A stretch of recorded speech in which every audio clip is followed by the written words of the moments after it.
Hello. अब शीशा निकल गया, शीशा नहीं लगा रहा है। आप लोगों ने भी संगे दो जगह पे कैसे छोड़ो एप्लीकेशन दे रही हो बिना शीशा नहीं काम लगा रहा है पैसा काटने तो है में से हम छुट्टी तो काम कर देना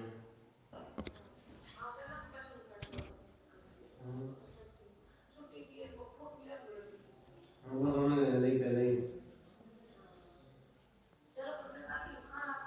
आप खाना खा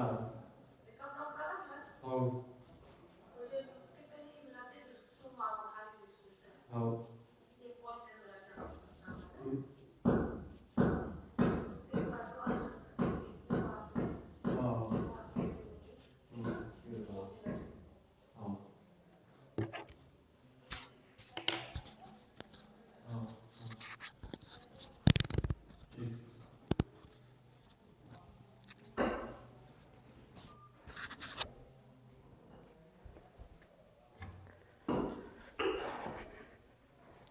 चलिए, हाँ जी नमस्कार। आज हम लोग उसी क्रम को आगे करने वाले हैं और इम्पोर्टेंट क्वेश्चन में आज हम लोग थ्योरिकल क्वेश्चन ज़्यादा देखेंगे। थ्योरिकल हुआ जैसे कि आपका कोई भी परिभाषा हुई या कोई प्रमेय हुई, प्रमेय की डेफिनेशन हुई है, उसका कथन हुआ। जैसे पहला क्वेश्चन है हमारा, आज का पहला क्वेश्चन है आधारभूत समानुपातिक प्रमेय का कथन लिखिए। यानी 2 नंबर में क्वेश्चन आएगा जी, वो आपसे क्या पूछेगा? कथन पूछेगा। आधारभूत समानुपातिक प्रमेय का दूसरा नाम है थेल्स प्रमेय। क्या नाम है? थेल्स। शॉर्ट में बोलते हो इसको बीपीटी प्रमेय। एक दूसरा नाम है इसका कौन सा? बीपीटी प्रमेय। और इसी का नाम है एक थेल्स प्रमेय। ठीक है, तो जी आपको याद रखना है, ये तीनों एक ही प्रमेय के नाम है।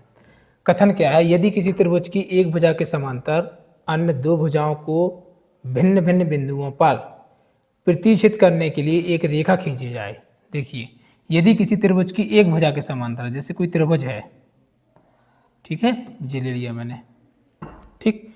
अब किसी त्रिभुज के समांतर, ठीक है, कि भुजा के समांतर दो भुजाओं को भिन्न भिन्न बिंदुओं पर, जैसे एक भुजा जे है, एक भुजा जे है, तो इसके भिन्न भिन्न बिंदु, एक जे बिंदु और एक जे बिंदु, भिन्न भिन्न बिंदुओं पर, ठीक है, प्रतिच्छेद करने के लिए, इसको प्रतिच्छेद करने के लिए जी मैंने एक रेखा डाल दी, ठीक है, रेखा खींची जाए तो ये अन्य दो भुजाएं एक ही अनुपात में, तो ये अन्य दो भुजाएं एक ही अनुपात में विभाजित हो जाती हैं। जैसे ये ए हो गया, ये बी, ये सी, और मैंने जो डी और ई ले ली एक अन्य भुजा, ठीक है। तो इसके समांतर मैंने जी भुजा खींची, तो इसने देखिए दो अनुपात में विभाजित कर दिया। कैसे? जैसे ये हो गया आपका A D upon D B बराबर ए ई अपॉन ई सी, ठीक है। तो मतलब जब किसी त्रिभुज की एक भुजा के समांतर अन्य दो भुजाओं को, किसी एक भुजा के समांतर अन्य दो भुजाओं को अन्य अन्य मतलब भिन्न भिन्न बिंदुओं पर प्रतिच्छेद करने के लिए एक रेखा खींची जाए, ठीक है, तो वह अन्य दो भुजाओं को बराबर अनुपात में विभाजित करती है, ठीक है, एक ही अनुपात में विभाजित करती है। तो जे अनुपात हो गया आपका, ठीक है। तो जे आपकी क्या होगी? थेल्स प्रमेय का कथन हो गया, ठीक है। तो आपको जे याद रखना है, ठीक। अब इसके बाद हम लोग अगले टॉपिक, अगले क्वेश्चन पर पढ़ेंगे।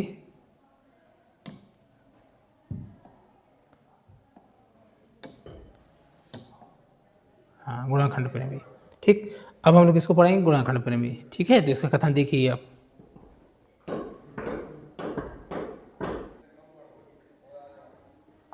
हाँ देखिए, अब हम लोग किसको देखेंगे? गुणाखंड प्रमेय को। देखिए, ये यही गुणाखंड प्रमेय है, इसी का दूसरा नाम क्या है? अंकगणित की आधारभूत प्रमेय, ठीक है। तो ये दोनों नाम एक ही के हैं, ठीक है। तो क्या कहती है प्रमेय? प्रत्येक भाज्य संख्याओं को अभाज्य संख्याओं के एक गुणाखंड के रूप में व्यक्त किया जा सकता है, ठीक है। वो जो कहता है कि प्रत्येक भाज्य संख्याओं को अभाज्य संख्याओं के एक गुणाखंड के रूप में व्यक्त किया जा सकता है। जैसे मैंने लिखा 2 गुणे 5, ठीक है। तो प्रत्येक भाज्य संख्याओं को अभाज्य संख्याओं के एक गुणाखंड के रूप में क्या किया जा सकता है? व्यक्त किया जा सकता है, ठीक है, रूप में व्यक्त किया जा सकता है। तो यह गुणाखंड अभाज्य गुणाखंडों के आने के क्रम के बिना अद्वितीय होता है, ठीक है। तो अभाज्य संख्याओं के आने के क्रम के बिना कैसा होता है? यह अद्वितीय होता है, ठीक। तो तो ये हमारी क्या है, अंकगणित की आधारभूत प्रमेय। ठीक है, चलिए इसके बाद अगला क्वेश्चन, असंभव घटना किसे कहते हैं, इसका मान कितना होता है। अब देखिए इसका आंसर इसी में छुपा है। ठीक है, असंभव घटना, ठीक है, वह घटना जिसका घटित होना, वह घटना जिसका घटित होना अनिश्चित हो। ठीक है, असंभव हो, अनिश्चित हो, ठीक है, उसे असंभव घटना कहते हैं। मतलब कोई क्लियर ना हो, कोई घटना घटेगी या नहीं घटेगी। ठीक है, तो उसे असंभव घटना कहते हैं। ठीक, और इसका मान, ठीक है, तो इसका मान शून्य होता है। क्या होता है, शून्य होता है। ठीक है, तो इस प्रकार से हो जाएगा आपका। ठीक है, तो ये आपके 3 क्वेश्चन थ्योरिकल क्वेश्चन थे, मैंने आपको 3 क्वेश्चन करवाए थ्योरिकल। ठीक, अब अगला क्वेश्चन है, ठीक है, ये हम लोग कर चुके हैं। चलिए थ्योरिकल वाले क्वेश्चन हो गए।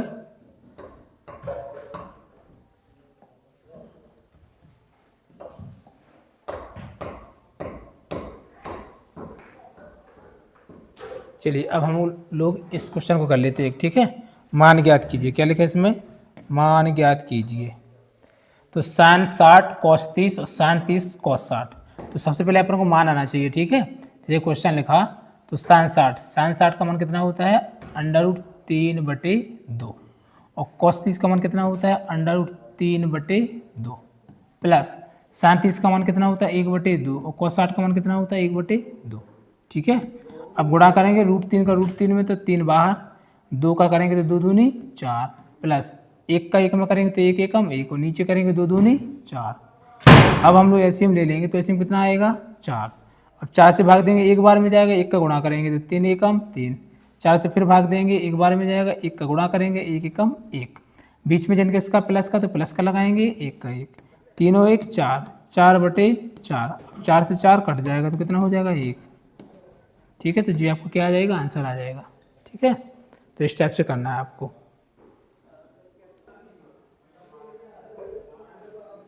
देखिए अब एक जी और क्वेश्चन आ गया हमारा, समीकरण युग्म के लिए a1/a2 बराबर b1/b2 बराबर c1/c2 के अनुपात ज्ञात कीजिए और संगत व असंगत बताइए। हमें समीकरण दिया है, सबसे पहले हम क्या करेंगे, इसको रूपित करेंगे। ठीक है, पहले तुलना करेंगे जो सवाल दिया है इसके अकॉर्डिंग, फिर हम इसको ये बताएंगे कि ये संगत है कि असंगत है। ठीक है, तो सवाल को देख लेते हैं। सवाल लिखा हमारा, तो इसकी सवाल जो समीकरण दिए, तो समीकरण की तुलना किससे करते हैं, हम लोग ऐसे एक लाइन लिख सकते हैं यहाँ पे, दिए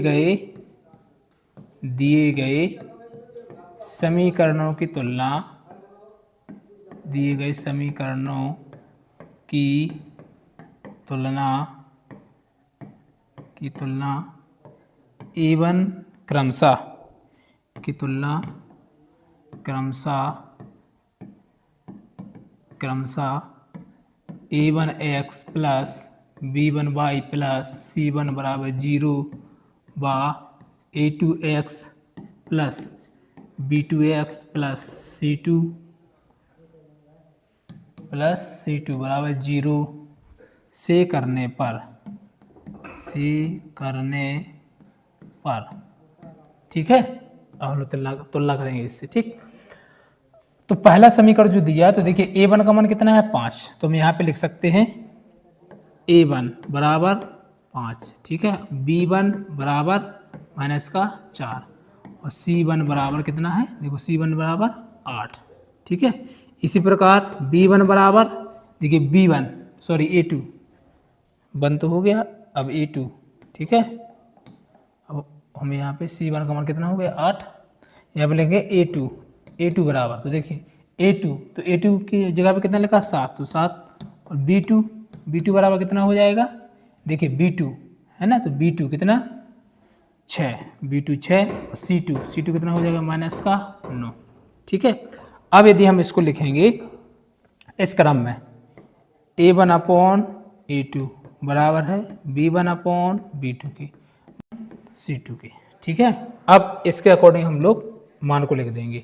तो देखिए A1 5, A2 7 बराबर B1 अपॉन B2 यानी माइनस का 4 और 6।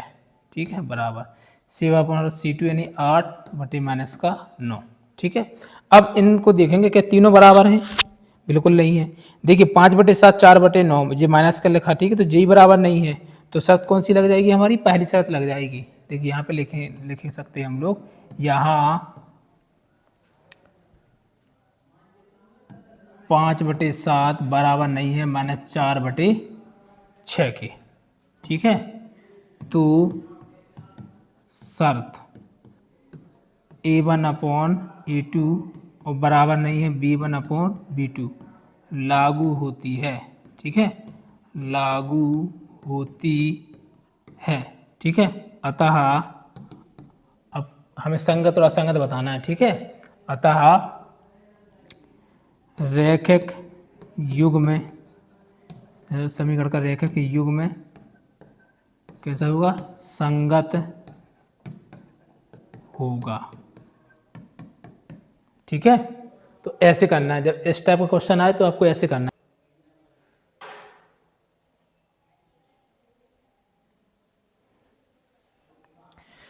चलिए देखिए, अब क्वेश्चन नंबर जो क्वेश्चन है आपका, जो किस पे आधारित है? जो बीपीटी प्रमेय पे आधारित है। ठीक है, किसी त्रिभुज पी क्यू आर की भुजा पी क्यू और पी आर पर क्रमशः बिंदु ई व एफ स्थित हैं। बताइए कि क्या ई एफ समांतर क्यू आर है, जबकि जी आपको मान दिए हैं। ठीक है, आपको कुछ नहीं करना, इस टाइप के सवाल को आपको सॉल्व लिखना है। ठीक है, और आपको सबसे पहले एक त्रिभुज बना लेना है, जैसे उसने कहा है ना उसी हिसाब से। ठीक, अब त्रिभुज का जो नाम है वो क्या है? P Q R. P Q और पी आर, पी क्यू और पी आर पर क्रमशः दो बिंदु हैं। कौन कौन? एक ई है और एक कौन है? एफ है। तो जी ई हो गया और जी कौन सा हो गया? एफ। अब इसको हम मिला सकते हैं। ठीक है, तो ई एफ जे बिंदु हो गया अपना। अब ई एफ समांतर क्यू आर की, जो ई एफ है, ई एफ है किसके है? इसके समांतर है। ठीक है, तो दोनों समांतर खींच दी मैंने। अब आपको जबकि ये सब मान लिखे हैं, ठीक है, यानी ये आपको मान दिए गए हैं, हमें ये बताना है क्या ई एफ समांतर क्यू आर, हमें ये बताना है कि ये दोनों अनुपात हैं, जो ई एफ और क्यू आर है ये मतलब सेम अनुपात में है। ठीक है, मतलब समांतर है एक दूसरे के, ये बताना है। तो समांतर करने के लिए हम क्या करेंगे? हम यूज करेंगे बीपीटी प्रमेय का। तो हम लिख सकते हैं त्रिभुज पी क्यू आर में थेल्स प्रमेय से, थेल्स प्रमेय से। ठीक है, अब जैसे दिया है ना उसके अकॉर्डिंग करेंगे। पी और ई क्यू, तो जी क्या बनेगा हमारा? पी ई अपॉन क्या बनेगा? ई क्यू, मतलब पी अपॉन ई क्यू, और जी क्या बनेगा? P F upon F R. ठीक है, अब एफ आर है आर एफ, बात एक ही है। ठीक है, हम जो इसके मान दिए हैं ना, इन मान को हम लोग इसमें लिखेंगे और सॉल्व करेंगे। दोनों बराबर आ गए तो जी क्या है? समांतर है। ठीक है, बराबर नहीं आएंगे तो फिर अपन समांतर नहीं बोल सकते। जैसे पी का मान कितना लिखा? 4, तो यहाँ पे कितना लिखेंगे? 4 अपॉन ई क्यू का मान कितना लिखा? 4.5 बराबर पी एफ का मान कितना लिखा? 8। आर एफ का मान कितना लिखा? 9। ठीक है, अब यदि हम इसको सॉल्व करेंगे, ठीक है, तो 4 8 मतलब एक दूसरे क्या है? 2 गुना है। ठीक है, कैसा है? एक दूसरे का 2 गुना है। तो या आप सॉल्व कर लीजिए। देखिए 2 से हम डिवाइड देंगे, 2 चौको 8, 2 से इसको काटेंगे तो कितना आएगा? 4.5। तो दोनों बराबर हैं, 4/4.5 और बराबर कितना है? 4/4.5। ठीक है, तो जो शर्त है वो लागू हो रही है, यानी आप यहाँ पे कह सकते हो अतः थेल्स प्रमेय से, ठीक है, ई एफ समांतर है किसके? क्यू आर के। बस यहाँ लिख सकते हैं आप, इट्स प्रूव्ड, यही आपको दिखाना था। ठीक है, तो ऐसे करना है सवाल को। ठीक, वो जो पूछ रहा था वो बात सही हो गई। ठीक है, तो जो हमारा आंसर हो गया उसे